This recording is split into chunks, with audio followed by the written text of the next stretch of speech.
With only a few days left in our Japan trip and a bit of cash, we wanted to visit a city where we could do a lot of shopping, visit at least one really popular tourist spot, and basically see as much as we could in just a few days.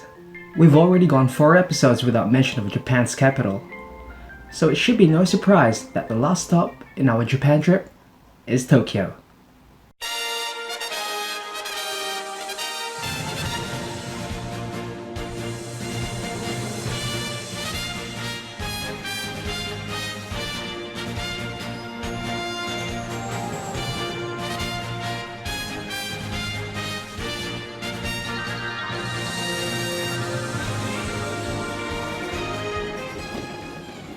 With shopping as one of the things on our to-do list, it made sense to locate ourselves in Akihabara, a district in central Tokyo famous for its many electronics shops.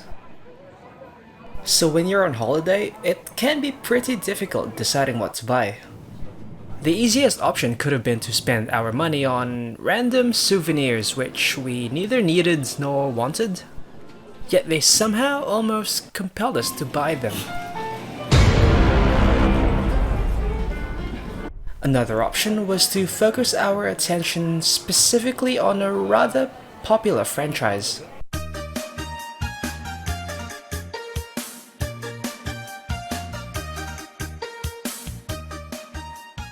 Or stumble across perhaps the best store ever.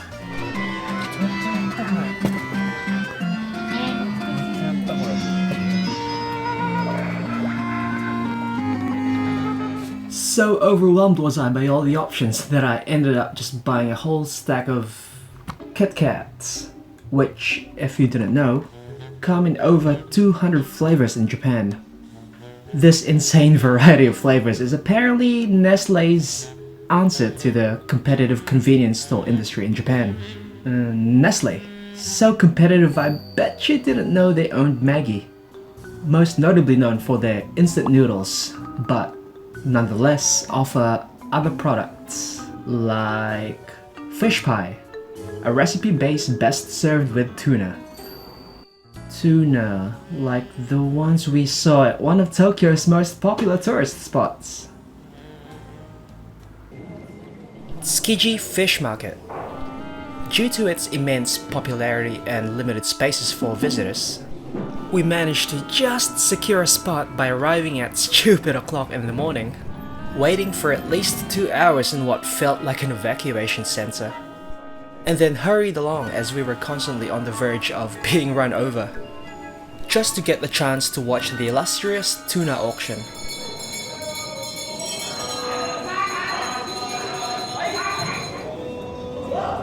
A unique experience, yes, but certainly not for everyone.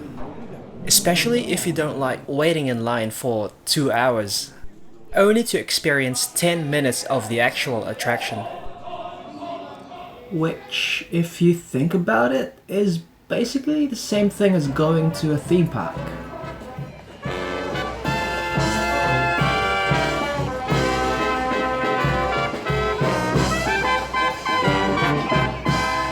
Rounding off our visit in Tokyo, we decided to spend an entire day at Tokyo Disney Sea.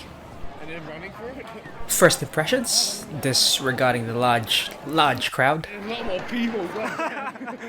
What really set Disney Sea apart from our experience with Universal Studios was how much more grand the place is. So the theme park is divided into 7 areas, each with its own unique theme. First up was Port Discovery, apparently meant to be a marina of the future. We didn't really spend a lot of time here, but pretty cool. Next was the American Waterfront, styled after 20th century harbor towns. For the most part. Third, Lost River Delta. It was becoming more apparent how much attention to detail they put into these places. Next up, the Arabian Coast. You can now already start to see how distinct these areas are from each other. You'd think you were in a separate theme park.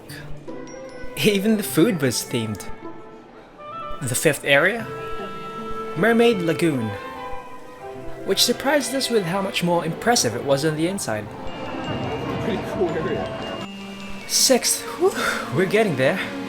The mysterious island. Found within the volcano at the heart of the park. This area honestly is what impressed me the most, with just the sheer scale of the place. And finally... Shoot them!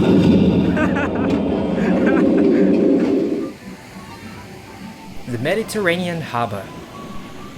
Styled after an Italian port town, most of these buildings are actually replicas, except for some which are actual hotel rooms inside the theme park, which also happen to have a pretty good view of the fireworks show.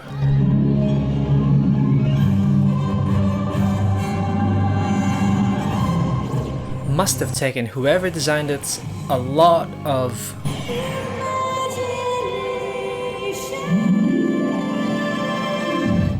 You can't really see it, but the show is actually right in the harbour, which is pretty impressive considering how they managed to hide this giant dragon. Wasn't actually sure what was happening as it was all in Japanese.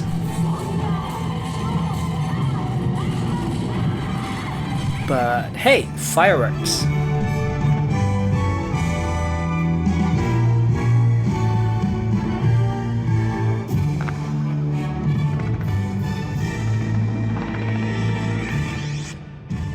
And with that spectacular display of fireworks to conclude the Disney Sea experience, our stay in Tokyo and Japan reached its end.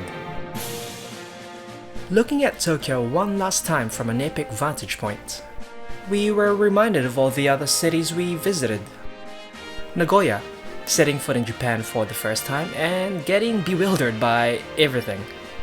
Kyoto, exploring traditional Japan through both popular tourist attractions and off-beaten paths. Osaka, spending time roaming the neon-lit city and even more time waiting in line. Sapporo, braving the cold as we took it easy and spent most of the time just taking it all in. And Tokyo, trying to squeeze in as much as we could in the last few days. I'm still pretty amazed at how much we managed to see in just 2 weeks.